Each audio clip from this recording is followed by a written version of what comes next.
sliramu wis tak aturi golek bojo sing welas kaya aku iki pungkasane sliramu digawe lara ora wurung saiki ne dadi rondo.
Sing welas tresno sejati pungkasane sliramu digawe lara ora wurung saiki ne dadi rondo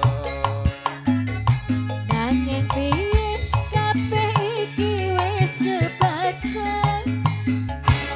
ibarat bubur ra bakal dadi sego mula ketutku iki tanpa umpama ngerti ngono lamaranmu sing tak tampa.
Matur sembah nuwun pangapunten.